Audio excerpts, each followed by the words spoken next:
উঠোনে চেয়ার পেতে বসে আছি। এত রাতে ঠান্ডার মধ্যে উঠোনে বসে গল্প করছি। আমার সামনে চেয়ারে দুলাভাই বসে আছে, পাশে আরেকজন বসে আছে। দুজন গল্প করে চলেছে। আমি বাধ্য হয়ে তাদের গল্প শুনছি। এছাড়া আমার কাছে কোনো অপশান নেই। এই সময় আমার লেপের নিচে শুয়ে থাকার কথা। বউ না থাকায় কোলবালিশ জড়িয়ে ধরে ঘুমানোর কথা। কখনো কোলবালিশ নিচে পড়ে গেলে টেনে আবার জড়িয়ে নিব, কিন্তু আজ সেই রকম কিছুই করতে হবে না। কোলবালিশের পরিবর্তে আজ বউ পেয়েছি। তাকে আনার পরে আরেক ঝামেলায় পড়েছি। সবাই নতুন বউ দেখার জন্য আমার ঘর জুড়ে বসে আছে। আমি বেচারা বাইরে বসে দুজনে গল্প শুনছি। হঠাৎ দুলাভাই বলল, শালাবাবু, ঠান্ডা লাগছে? দুলাভাইয়ের মুখের দিকে তাকাতেই বুঝলাম তিনি মজা করছেন। সুযোগ পেলে যা হয় আর কি।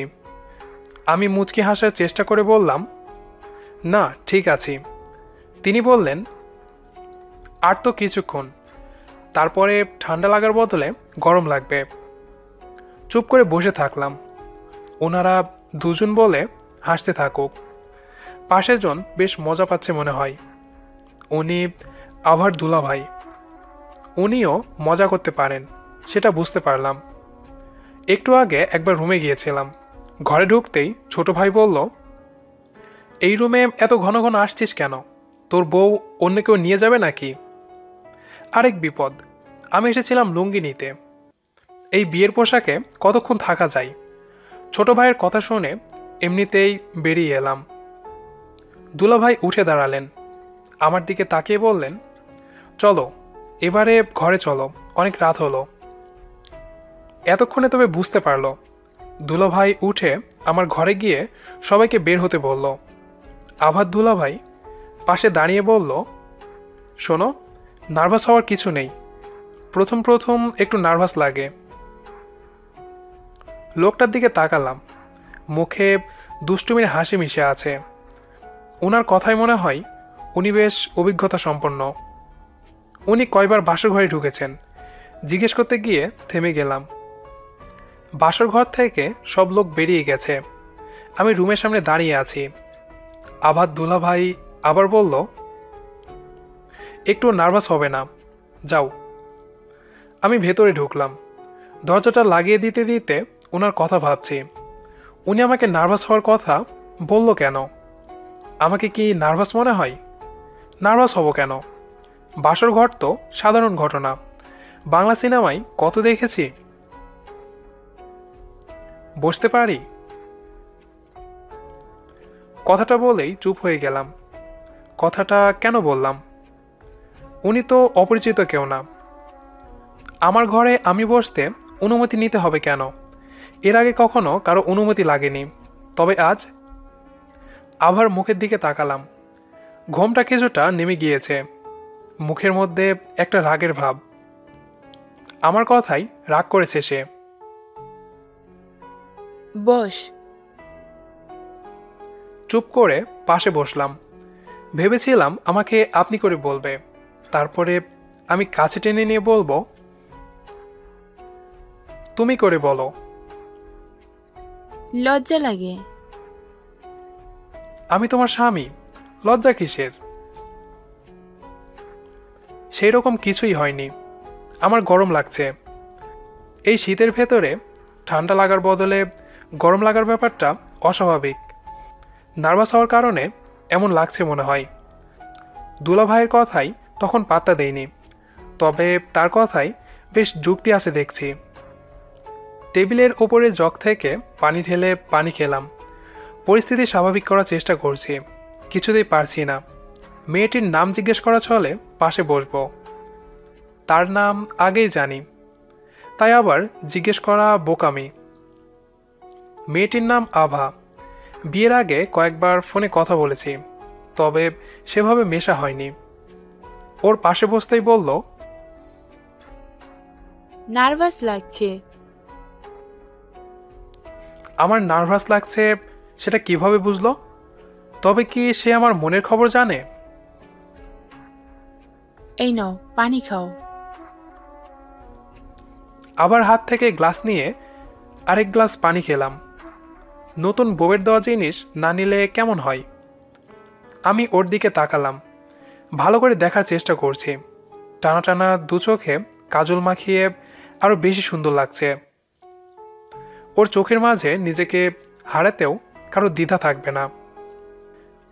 মুখের দিকে তাকিয়ে আছি কিছুক্ষণ। মুখের দিকে তাকিয়ে কিছু বলার ভাষা হারিয়ে ফেলেছি। এতক্ষণে নার্ভাস ভাবটা কেটে গেছে। এক মুহূর্তে মেয়েটিকে খুব আপন লাগছে। আভা মুচকি হেসে বলল, এভাবেই থাকবে নাকি চেঞ্জ করে নিবে? তুমি চেঞ্জ করে নাও, আমি পরে করছি। ওকে। আমি বিছানায় বসে আছি। ঘরটা খুব সুন্দর করে সাজিয়েছে। এর জন্য আমার ভাগ্নেদের অবদান বেশি। একমাত্র মামার বিয়েতে তাদের খুশি দেখার মতো ঘর সাজিয়ে অনেক টাকা আদায় করেছে তারা। সেটা আমার বাপের পকেট থেকে গিয়েছে। এ যাত্রায় মোটামুটি বাপের উপর দিয়েই টাকার ধগল গেল। আভা ওয়াশরুম থেকে বেরিয়ে এলো। ওর দিকে তাকিয়ে হাসতে থাকলাম। আমার হাসির ব্যাপারটা সে বুঝতে পেরেছে বোধহয়, তাই কিছুটা লজ্জা পেয়ে মাথা নামিয়ে দাঁড়িয়ে আছে। সে শাড়ি পরেছে, কিন্তু শাড়ির কুচি ঠিক হয়নি। হাসি থামানোর জন্য বলল, এর আগে শাড়ি পরিনি, কিভাবে কুচি দেয় সেটা পারি না। সমস্যা নেই, আমি ঠিক করে দিচ্ছি। তুমি? কেন, আমাকে কি অকর্মার ঢেকি মনে হয়? তেমন না, তবে তুমি। এখন এসো, ঠিক করে দেই। আবার শাড়ির কুচি ঠিক করে দিলাম। আমার সুন্দর করে শাড়ি পরানো দেখে সে অবাক। একটা ছেলে হয়েও এত সুন্দর শাড়ি পরাতে পারি? সে বলল, তুমি এত ভালো শাড়ি পরানো কোথা থেকে শিখলে? আগে কয়জনকে শাড়ির কুচি ঠিক করে দিয়েছো? কোনো মেয়েকে পরাইনি, তবে ছেলেকে পরিয়েছি। মানে? কলেজে থাকা অবস্থায় আমরা নাটক করেছিলাম। তখন আমার এক বন্ধুকে সাজানোর জন্য শিখেছিলাম। এখন থেকে তাহলে তুমি আমার শাড়ি ঠিক করে দিবে। আচ্ছা। তবে পরাতে গিয়ে দুষ্টুমি করবে না। আভার মুখে দুষ্টুমির হাসি। আমি ওর হাসি দেখতে দেখতে ওয়াশরুমে চেঞ্জ করতে ঢুকলাম। ওয়াশরুম থেকে বেরিয়ে দেখলাম আভা চুপ করে বিছানার উপর বসে আছে। দুজনে কারো মাঝেই জড়তা নেই। মনে হয় আমরা জনম জনম ধরে দুজনকে চিনি জানি। আমিও বিছানায় উঠে বসলাম। সে আমার দিকে তাকিয়ে বলল, আমার ঘুম পাচ্ছে। ঘুমাবে? আচ্ছা ঘুমাও। আমার কথায় আভার কিছুটা মন খারাপ হয়ে গেল। সে ভাবেনি আমি এত সহজেই ঘুমাতে বলবো। আমি চাই না সে ঘুমাক, তবুও বললাম। কোলবালিশ মধ্যে দিয়ে আভা শুয়ে পড়ল। এমন কাজ দেখে কিছুটা অবাক হলাম। বিয়ের পরেও আমাকে কোলবালিশ নিয়ে ঘুমাতে হবে? ওর দিকে তাকিয়ে বললাম, কোলবালিশ দিলে কেন? সে অভিমানী সুরে বলল, তুমি যাতে আমাকে ছুতে না পারো। চুপ হয়ে গেলাম। এখনই অভিমান করে বসে আছে। মেয়েটা বেশ অভিমানী, বোঝাই যায়।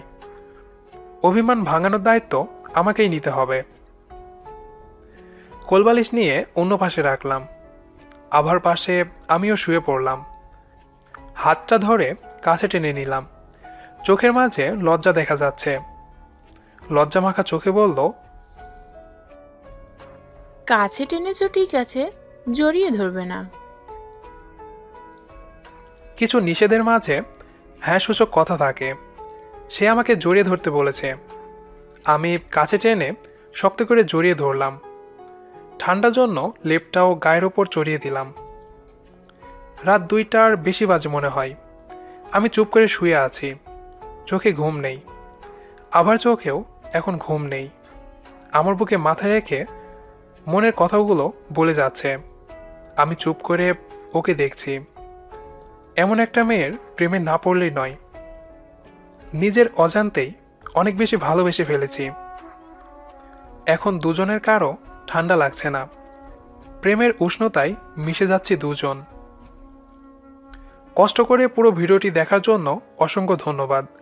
আমাদের আজকের ভিডিওটি আপনার কাছে কেমন লেগেছে সেটি কমেন্ট করে জানিয়ে দিন।